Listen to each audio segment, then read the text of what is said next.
चुका है भगवान के दरबार से। फिर आपसे कितनी बकवाद करियो, क्यों आपने उस दौरान जो पुण्य कर लिया इकट्ठा, कोई 2 वर्ष, कोई 4 वर्ष, कोई 3 वर्ष, कोई 5 वर्ष, ऐसे भी हमने देखा 3-3, 4-4, 5-5, 6-6 वर्ष यहाँ ठीक भक्ति करते रहे, फिर एक थोड़े से दोष के कारण अपना कर्म बिगाड़ गए, वो चले जाते हैं। अब वो ये कहते हैं कि हमने कोई आपत्ति नहीं आई, 3 साल हो गए हमने नाम छोड़ दिया। अपना आत्माओं ये सारा रहस्य जब आपका समझ में आ जाओगा, फिर ना ये बात आपके मुंह पाव है। अब जैसे आपने 2-3 वर्ष जो भी सत साधना की, वो पुण्य आपके डिपॉजिट हो गए। और ये कल आपको बताया था कि एक श्वास उस श्वास की कीमत कितनी है। सतनाम की, सतनाम पालड़ रंगोरी हो, 14 लोग चढ़ावे राम रंगोरी हो, 3 लोग पासिंग धरे रंगोरी हो, तो ना तुला तुलाया राम रंगोरी। तो उन्होंने मर्यादा में रहते हुए और सच्ची श्रद्धा इस दास में और भगवान में रखते हुए जो सत साधना, सच्चे नाम, वो नाम के जाप करे, धन या दान किया, तो वो पुण्य आपके इकट्ठे हो गए, वह कमाई बन गई। अब वो कमाई आपको हो सकता है 100 वर्ष भी ना समाप्त हो, और आप कति भक्ति भी ना करियो चाहे, और चाहे वो मंत्र जाप भी करते रहियो जो दास ने दे रखे, उन मंत्रों का फिर आपको कोई लाभ नहीं मिलेगा, क्योंकि आप का कनेक्शन कट चुका है। और आप ये सोच रहे हैं मैं गुरुजी के दर्शन करने भी नहीं जाता, सत्संग में भी नहीं जाता है, और ना कोई दान धर्म कर रहा हूं, मेरे ठाठ हो रहे हैं।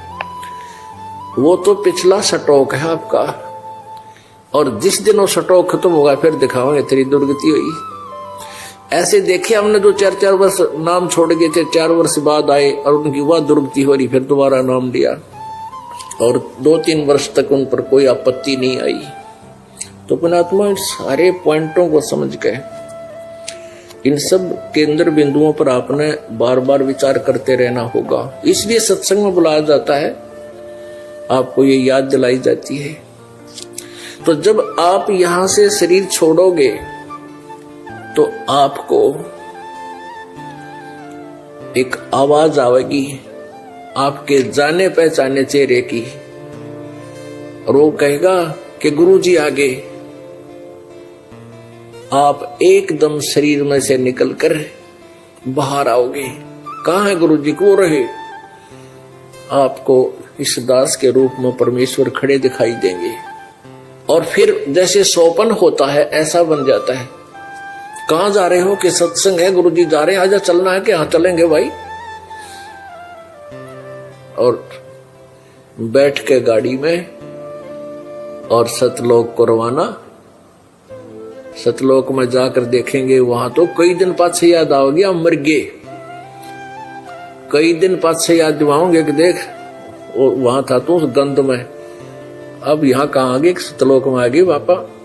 तो पुण्यात्माओं, परमात्मा की जो लीला है, परमात्मा जो हमें लाभ दे सकेगा, उसके ये फार्मूले हैं।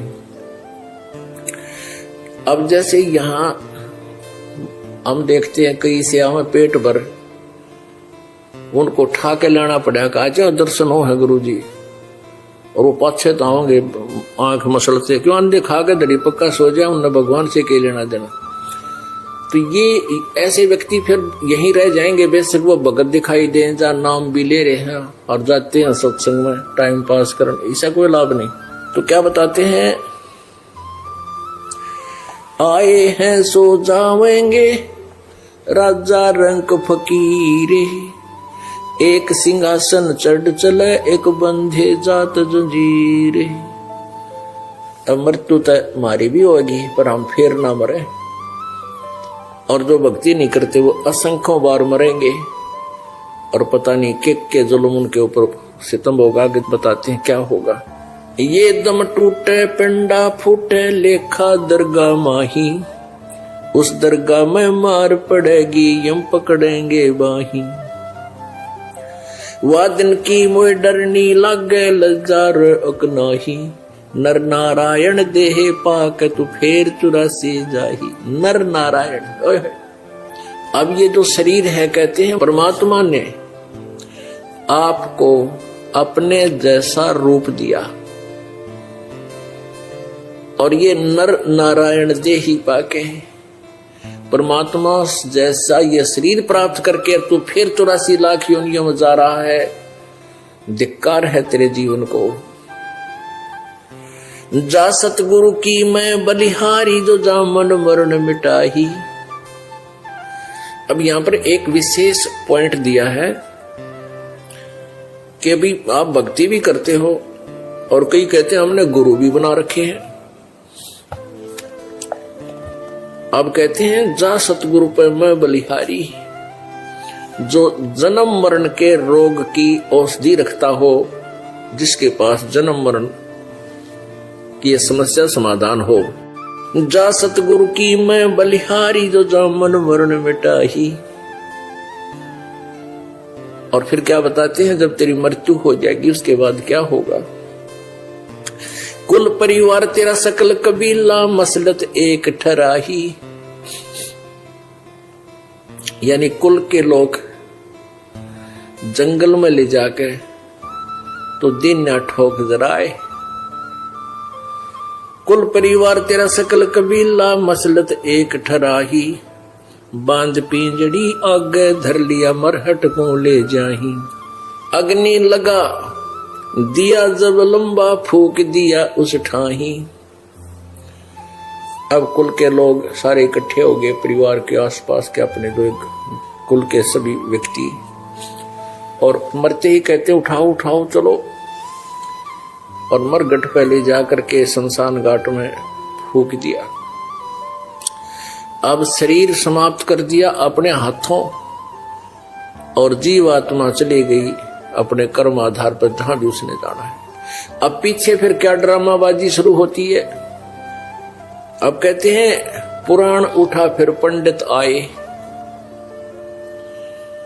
पीछे गरुड़ पढ़ाई। नर से तीतू पशुआ की जय, फिर गद्दा बैल बनाई। ये 56 भोग कहाँ मन बोरे की, ते कुरडी चरने जाई। अब क्या करते हैं, वैसे विशेषकर ये शहरी लोग या ब्राह्मण लोग या अन्य कुछ लोग क्या किया करते थे। हमने तो अपने परिवार कुल में कितने देखे नहीं है गरुड़ का पाठ कराते, लेकिन कुछ एक व्यक्ति अवश्य कराते थे, और पहले ज्यादा कराते होंगे। तो क्या करते हैं कि मरने वाला मर गया, फिर पंडित जी जो उनका कुल गुरु होता है वो आता है। वो कुल गुरु आता है और 7 दिन तक गरुड़ पुराण का पाठ करता है। गरुड़ पुराण के अंदर बहुत ही मार्मिक ज्ञान दिया हुआ है कि जो व्यक्ति ऐसे कर्म करता है उसके साथ ऐसा होता है, जो ऐसे कर्म करता है उसका हाथ कटता है, जो ऐसे कर्म करता है उसकी वो अंधा होता है, जो ऐसे पाप करता है उसका पुत्र मरता है, जो ऐसा करता है उसको आगे नरक में इतना दुखी किया जाता है। जब शरीर छोड़कर जाता है जो भक्तिहीन प्राणी, फिर आगे ऐसे ऐसे कष्ट उसके ऊपर होते। तो परमात्मा कहते हैं कि मरने के बाद तो तुम गरुड़ पुराण पढ़ाओ। उसके उपलक्ष्य में वो गरुड़ पुराण तो उसको पहले पढ़ाना चाहिए था जिंदा जी, ताकि वो इन बातों को समझता और बुराई से बचता, पाप ना करता, शुभ कर्म करता, डर के चलता। और अब वो जा चुका है सारे कर्म फोड़ के, अब तुम गरुड़ पुराण का पाठ करवाने लग रहे हो। वो कितना गधा बन के बोरे ढोन लग जाएगा, वो जा चुके हैं और तुम गरुड़ पुराण का पाठ कर रहे हो। क्या बताते हैं, अग्नि लगा दिया जद लंबा, फूक दिया उस ठाही। प्राण उठा फिर पंडित आए, पीछे गरुड़ पढ़ाई। नर से तीतू पशुआ की जय, गद्दा बैल बनाई। ये 56 भोग कहाँ मन बोरे है, कित कुरडी चरने जाई।